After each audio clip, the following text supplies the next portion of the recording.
Hello बच्चों, आज पढ़ते हैं हम कोलिगेटिव प्रॉपर्टीज। कोलिगेटिव प्रॉपर्टीज जिसको हम बोलेंगे अणु संख्ये गुणधर्म। देखिए हिंदी में तो नाम से ही इसमें इसका अर्थ निकल रहा है। अणु संख्य गुणधर्म। अणु मतलब अमाउंट ऑफ सोल्यूट, यानी अमाउंट ऑफ सोल्यूट, अणु की संख्या, नंबर ऑफ मॉलिक्यूल्स। ऐसी प्रॉपर्टीज जो सोल्वेंट के सोल्यूट के अमाउंट पर डिपेंड करती है। किस पर डिपेंड करती है? अमाउंट पर डिपेंड करती है। और वो किस पे डिपेंड नहीं करेगी? उसकी नेचर पर डिपेंड नहीं करती है। तो देखिए इसकी डेफिनेशन हम कैसे लिख सकते हैं। अगर हिंदी में इसमें लिखे तो ऐसे गुणधर्म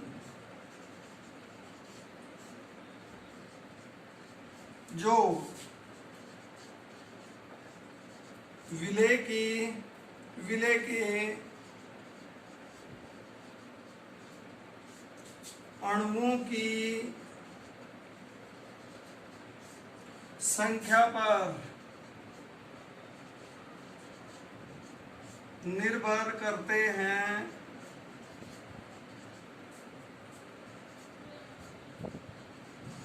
उसकी प्रकृति पर निर्भर नहीं करते। क्या कहलाएंगे? अणुसंख्या गुणधर्म। और इंग्लिश में अगर देखें इसको तो उसमें हम लिख सकते हैं those properties which are depend upon the amount of solute don't depend on nature of solute are called colligative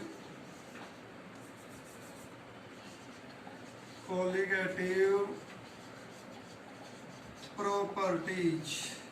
note कीजिए।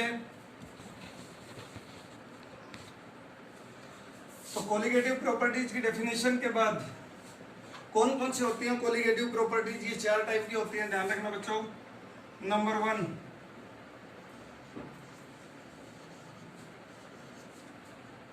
Relative lowering in vapor pressure. Number 2 evaluation in boiling point. Number 3 deviation in freezing point. And number 4 osmotic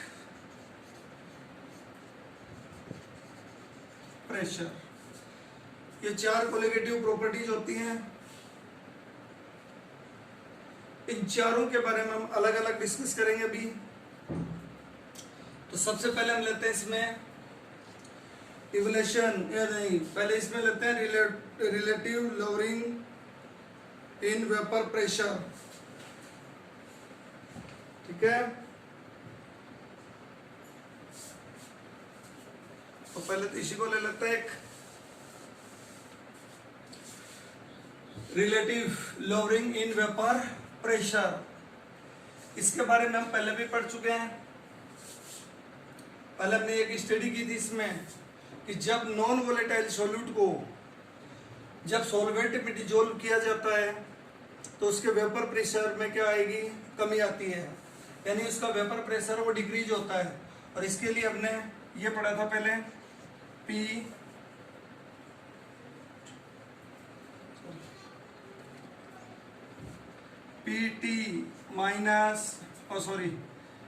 note minus P T upon P naught equal to X B.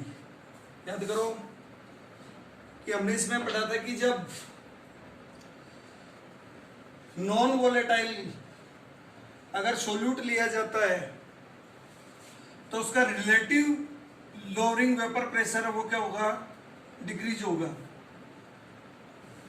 और इसमें ये relationship होगी। इसी relationships के according हम क्या ले सकते हैं, इसका मोलर मास भी फाइंड कर सकते हैं।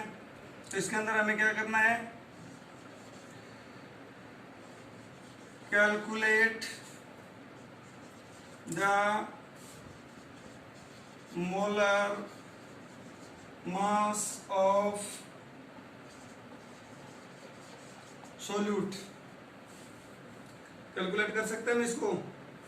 तो कैलकुलेट करने के लिए इसको ले लीजिए, P naught A minus P T upon P naught ही मान रहे हैं हम, P naught equal to X B. X B क्या अपने पास, मोल फ्रैक्शन ऑफ सोल्यूट। तो मोल फ्रैक्शन के लिए हमने क्या लिया था, क्या लेंगे इसमें, N B upon N A plus N B. अरे हाँ, इसको हम यूँ लिख सकते हैं, एक्स बी इक्वल टू, देखिए क्या होता है, mole of one component upon moles of total components of solution, N B. यानी विलयन में उपस्थित एक घटक के मोल तथा विलयन में उपस्थित सभी घटकों के मोलों के योग का अनुपात क्या कहलाता है अपने पास, मोलंस, मोल फ्रैक्शन होगा। तो मोल फ्रैक्शन क्या होगा, moles of one component of solution upon total moles of components. ये लिया, चलो आगे इसमें और ले लेते हैं हम, P naught minus P T upon P naught equal to N B upon N A. यहाँ पर हम इसी को रख लेते हैं एक बार, यहाँ मान लेते हैं कि इसमें एन बी की वैल्यू है वो बहुत ही क्या है, कम है। इसको हम क्या कर देंगे यहाँ पर, नेग्लिजिबल। तो नेग्लिजिबल करने के लिए कर देंगे तो अपने पास क्या बच गया, N B upon N A. और आगे बढ़ा लीजिए, अजी अपने पास ये क्या है, मोल्स हैं। मोल्स को किस में लगता है हम, mass of component upon molar mass of component. तो चलो रख लेते हैं हम इनकी वैल्यू। चलो इधर ले लेते हैं, मान लेते हैं अपने पास ये है P naught minus P T मतलब P total upon P naught equal to N B की वैल्यू पुट कीजिए, क्या है, W B upon M B. W B component का क्या हो गया अपने पास, gram mass, upon M B क्या हो गया, उसी कंपोनेंट का क्या लेना है अपने को, उसी कंपोनेंट का हम ले रहे हैं molar mass. Okay, upon put कीजिए एन ए की वैल्यू क्या जाएगी, W A upon M A. और इसको सोल्व कर लीजिए, और सोल्व करेंगे तो क्या आएगा अपने पास, P naught minus P T upon P naught equal to, अब इसको इस प्रकार से लिख दीजिएगा, डब्ल्यू बी इंटू इसको ऊपर ले लीजिए, क्या आएगा एम ए अपॉन क्या आएगा एम बी इंटू क्या जाएगा अपने पास डब्ल्यू ए। ओके, क्या फाइंड आउट करना हमें, कैलकुलेट किसको करना है, एमबी को। एमबी को कैलकुलेट कर रहे हैं तो एमबी को कैलकुलेट करने के लिए ऐसे कर लीजिए, क्या आएगा अपने पास M B equal to W B into M A upon P naught कहाँ चला जाएगा ऊपर, यहाँ ले लीजिए, ये कहाँ जाएगा P naught minus P T, इसको क्या ले लो ब्रैकेट में, क्या बच गया अपने पास डब्ल्यू ए, इससे इसका क्या ले लिया हमने मोलर मास। ये मोलर मास किसका हो गया, ये होगा अपने पास नॉन वोलेटाइल सोल्यूट का। ठीक है, नोट कीजिए। या नंबर 2, और नंबर 2 में हम लेते हैं एलिवेशन इन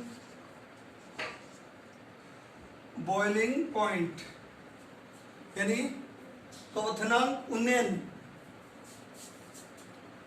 हाँ, हिंदी में इसको किस प्रकार से लिख सकते हैं, क्वथनांक उन्नयन। ठीक है, चलो सबसे पहले तो हम लेते हैं कि अपने पास बॉइलिंग पॉइंट किसको कहेंगे हम। समझिए, इसको डेफिनेशन बनाने से पहले एक वाटर, प्योर अगर वाटर अपने पास है, शुद्ध जल अगर हम लें तो ये 100 डिग्री सेल्सियस पर बॉयल होता है। कितने पर बॉयल हो गए 100 डिग्री सेल्सियस पर। अच्छा, इसका मतलब क्या हुआ, इसका मतलब ये हुआ कि जो वाटर अपने पास पहले से भी है, इस वाटर की वेपर तो बन रही है, वेपर तो बन रही है, लेकिन ये जो वेपर है वो डायरेक्ट किस में जा रही है, किसमें जाने का प्रयास कर रही है,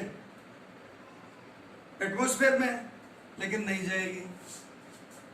क्यों, क्योंकि एटमॉस्फेयर प्रेशर है, वो एटमॉस्फेयर प्रेशर किससे ज्यादा है, इस वाटर की वेपर से ज्यादा हो रहा है। समझ रहे हो बात को, तो एटमॉस्फेयर है वो अपना प्रेशर किस पर लगा रहा है, वेपर पर लगा रहा है। लेकिन जब टेम्परेचर को अगर हम इंक्रीज कर रहे हैं, तो जैसे ही टेम्परेचर अगर 100 डिग्री सेल्सियस पर पहुंच जाता है, तो यहां पर वेपर प्रेशर और एटमॉस्फेयर प्रेशर दोनों क्या हो जाते हैं, इक्वल, यहां बराबर हो जाते हैं, यहां पर बराबर हो जाएगा। अब ये जो वेपर है, ये वेपर किस में जाएगी, एटमॉस्फेयर में जाने की वाली है। मतलब यहां पर हम ये कह सकते हैं, वह ताप जिस पर किसी द्रव का, यानी किसी लिक्विड का वेपर प्रेशर किसके इक्वल हो जाए, एटमॉस्फेयर के इक्वल हो जाए, वही उसका क्या कहलाता है, बॉइलिंग पॉइंट। समझ गए। तो यहां पर हम कह सकते हैं कि वह आवश्यक ताप जिस पर किसी द्रव का वाष्प दाब एक वायुमंडलीय दाब के बराबर हो जाता है, उसे क्वथनांक कहते हैं। यानी उस टेम्परेचर को हम क्या कहेंगे, बॉइलिंग पॉइंट कहेंगे। तो ये कह सकते हैं रिक्वायर्ड टेम्परेचर जिस पर क्या हो, वेपर प्रेशर ऑफ लिक्विड और एटमॉस्फेरिक प्रेशर क्या हो जाए, इक्वल। जहां इक्वल हो जाते हैं वही उसका क्या कहलाएगा, बॉइलिंग पॉइंट। ओके, ये चीज ध्यान में रखनी है। अब दूसरी चीज, इसके अंदर इंपॉर्टेंट चीज जो अपने को साथ में लेनी है, ये जो हमने लिया लिक्विड लिया है, इसका मतलब अपने पास कौन सा है, ये प्योर लिक्विड है। यानी एक ही अपने पास क्या है, सॉल्वेंट है। अब इसके अंदर अगर हम नॉन वोलेटाइल को फिर यहां पर किसको काम में ले रहे हैं, नॉन वोलेटाइल सोल्यूट। इस नॉन वोलेटाइल सोल्यूट को अगर यदि यहां पर हम क्या कर दें, मिक्स कर दें इसमें, अब ये अपने पास क्या आ गया, सॉल्यूशन बन गया। बनने वाला जो सॉल्यूशन है, इस बनने वाले सॉल्यूशन का बॉइलिंग पॉइंट है वो क्या होगा, इंक्रीज हो जाएगा। बॉइलिंग पॉइंट क्या होगा, इंक्रीज होगा। मतलब जो फ्रेश वाटर जो अपने पास था, प्योर वाटर जो अपने पास था, वो कितने डिग्री सेल्सियस पर बॉईल हो रहा था, 100 डिग्री सेल्सियस पर।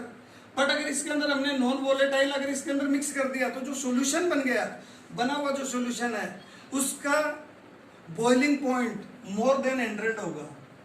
इसका मतलब क्या इंक्रीज हो रहा है, उसका बॉइलिंग पॉइंट इंक्रीज हो रहा है।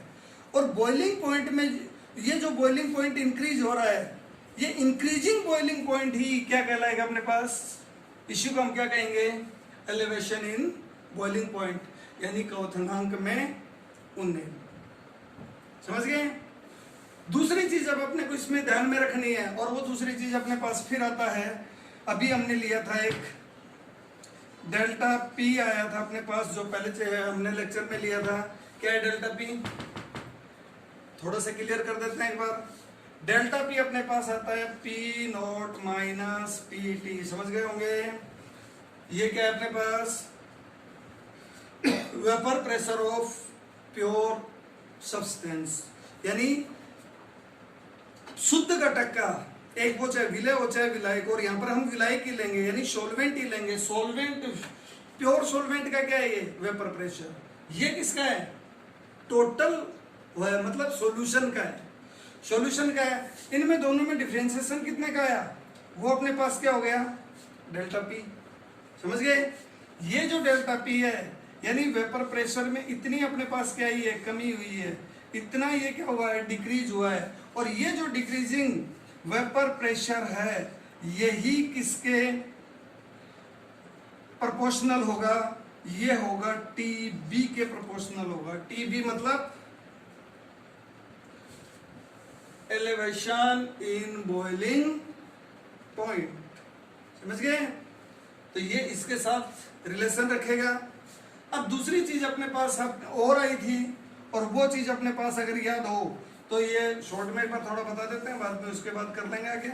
एक ये भी आया था अपने पास, इसको हमने इक्वेशन नंबर 1 मान लिया। ये अपने पास है डेल्टा पी प्रोपोर्शनल टू आएगा एक्स बी, ये भी होता है एक्स बी। फिर अपने पास यहाँ पर क्या आ गया, नॉन वोलेटाइल सोल्यूट, उसके क्या है, मोल फ्रैक्शन। ये मोल फ्रैक्शन ये देखो किसके अकॉर्डिंग आ रहे हैं यहाँ पर अपने पास, थोड़ा देखें तो किसके अकॉर्डिंग आ रहे हैं, राउल्ट्स लॉ के अकॉर्डिंग। अब ये अपने पास इक्वेशन नंबर कितना हो गया, 2।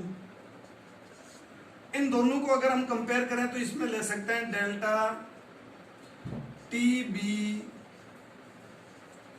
Proportional to X B. Okay, यहां तक एक बार थोड़ा सा क्या करो, नोट करना है। ओके, हाँ, तो अपने पास है delta T B proportional to X B add है। चलो सोल्व करते हैं। डेल्टा टी बी, इसको ग्राफ से भी ले लेंगे हम थोड़ी देर बाद, equal to K into X B. K अपने पास यहाँ पर क्या है, के इक्वल टू कांस्टेंट। ओके, और आगे देखिए इसकी वैल्यू पुट करो, क्या आएगा, delta T B equal to K X B. X B की वैल्यू क्या बताई थी आपको, N B upon N A plus N B आई थी। नेक्स्ट देखिए, बताया था इसमें भी, जब अगर मान लो सोल्यूट अपने पास बहुत कम है तो इसको क्या कर देते हैं, नेग्लिजिबल कर दो, इसको हटा दें, क्या आएगा, delta T B equal to K N B upon N A. हो गया। हाँ, इसकी वैल्यू हम ऑलमोस्ट क्या मान लें यहाँ, बहुत ही कम। चलो नेक्स्ट आगे बढ़िए के, हाँ क्या वैल्यू रखोगे एन बी की, क्या रखोगे डब्ल्यू बी, नीचे रख दीजिए क्या गया एम बी, एन ए की रखो क्रॉस मल्टीप्लाई उल्टा कर दीजिए, इसमें क्या जाएगा sorry M A into W A. Okay,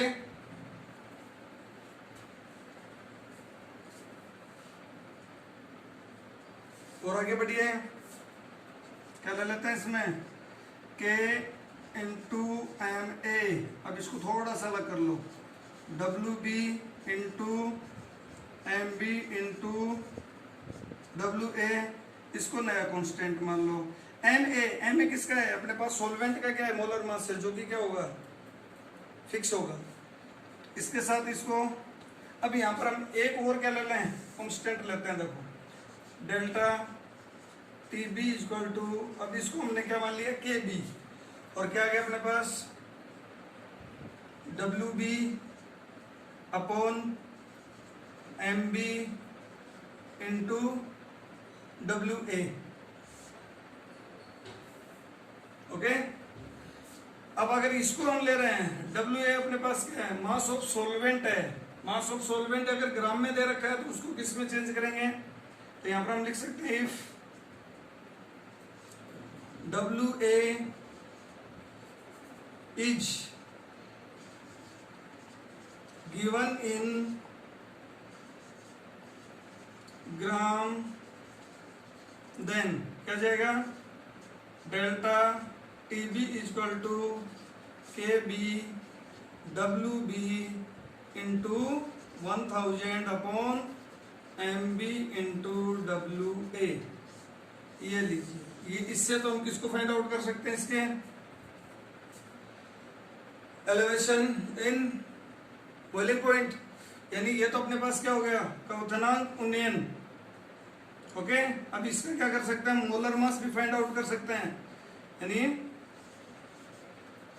calculate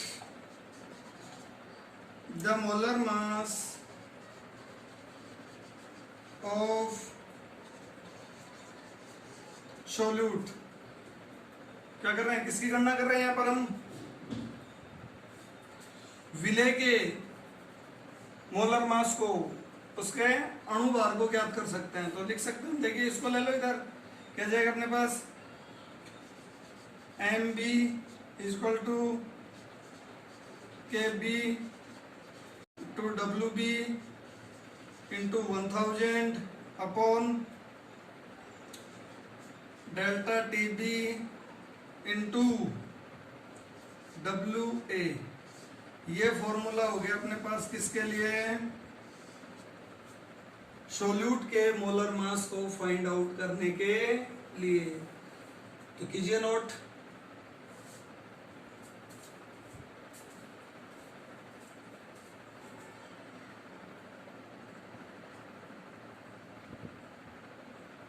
yes. तो देखिए अभी हमने मोलर मास लिया इसका सोल्यूट का, M B equal to K B W B into 1000 upon M B into W A. ये अपने पास मोलर मास फाइंड करने के लिए क्या होगा फॉर्मूला होगा, ये ध्यान रखना है। अब ये इसी को यदि वापस अगर हम इस फॉर्मूले को लें, सॉरी डेल्टा टी बी, वापस अगर इस फॉर्मूले को लें तो देखिए ये भी अपने पास आ रहा है delta T B equal to K B into W B into 1000 upon M B into W A. हाँ, यहां पर मोलिलिटी देखिए, मोललता मोलिलिटी क्या थी, देखो इधर एक बार थोड़ा सा ले लेता हूं, ये पढ़ा हमने कि थी स्टडीज में भी क्या होता है W B into 1000 upon M B into W याद करो, ये भी पिछले हमने लेक्चर में इसमें फर्स्ट में लिया था, फर्स्ट लेक्चर में लिया था, ये ध्यान रखो। इसकी वैल्यू ये पुट कर दो, क्या है अपने पास, delta T B equal to K B into क्या आ गया एम, ओके। और इसको क्या करें, सोल्व कर लो, delta T B proportional to M, very simple. इधर का है ना, क्या आएगा देखो कि elevation in boiling point proportional to क्या होता है, मोलिलिटी, यानी क्वथनांक उन्नयन है वो मोललता के समानुपाती होगा, ओके। ये तो हमने इसमें ले लिया, यहां तक ध्यान में रखिए, ये भी नोट कर लो। अब हम इसका लेते हैं ग्राफ, और ग्राफ से बहुत इजीली ये क्या होगा, सोल्व हो जाएगा। चलो इधर ले लेते हैं ग्राफ, ध्यान रखिए थोड़ा, एक इस तरफ से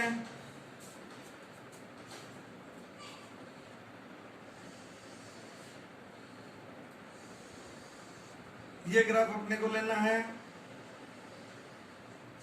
एक तरफ हमें क्या लेना है, प्रेशर, वेपर प्रेशर, तो एक तरफ तो क्या ले लें, पी, ओके। अच्छा जी, दूसरी तरफ हम क्या ले लें, टी, टेम्परेचर। किस किस में ग्राफ लेना अपने को, प्रेशर और टेम्परेचर में। यहां हम दो प्रेशर लेंगे अलग अलग, एक प्रेशर जो कि अपने पास सॉल्वेंट का है, सॉल्वेंट का है, प्योर है, तो इसका मतलब क्या मान लो उसको, पी नोट, ओके।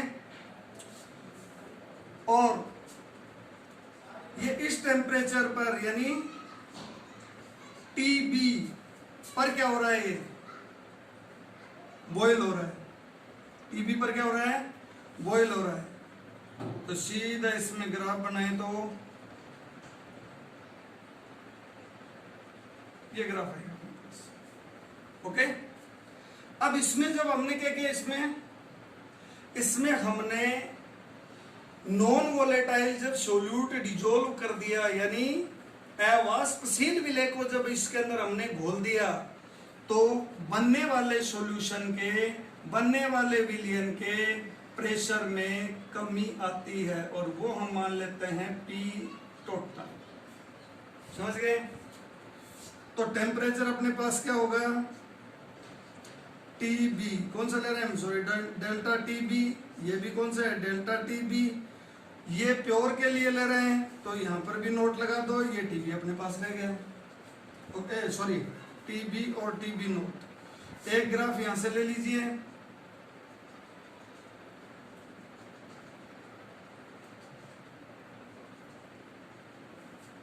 ठीक है। दोनों को अगर यहां से हम ग्राफ लें तो ग्राफ अपने पास कुछ इस टाइप का है। ये जो ग्राफ होगा ये सिर्फ किसके लिए होगा, सॉल्वेंट के लिए। ये जो ग्राफ आएगा, ये ग्राफ अपने पास किसके लिए आएगा, सॉल्यूशन के लिए, ओके। अब देखो यहां पर हमने लिया था एक डेल्टा पी, डेल्टा पी ले लीजिए, क्या है, P naught minus P T, देखो क्या आ गया अपने पास, डेल्टा पी। टेम्परेचर भी हम दो ले रहे हैं, एक प्योर सब्सटेंस का ले रहे हैं, फिर एक ये सॉल्यूशन का ले रहे हैं। तो देखो इसमें क्या हो रहा है, ये इंक्रीज हो रहा है टेम्परेचर, यहां डिफरेंस क्या आएगा, डेल्टा टी बी आ गया। देखो रिलेशनशिप जो हमने पहले ली थी आ गई, delta P directly proportional to delta T B, ठीक है। ग्राफ भी नोट कर लो, ध्यान रखना, ये अपने ऐसे क्वेश्चन आते हैं, इसका सिर्फ फॉर्मूला पूछ लिया 1 नंबर का होगा, ग्राफ पूछ लिया कितने नंबर का होगा, 1 नंबर का होगा। मोलर मास का फॉर्मूला भी पूछ सकते हैं, ये भी अपने पास 1 नंबर का आ सकता है। लेकिन मोस्टली इसके अंदर से जो अपने पास आते हैं वो न्यूमेरिकल्स आते हैं। इसको नोट कीजिए।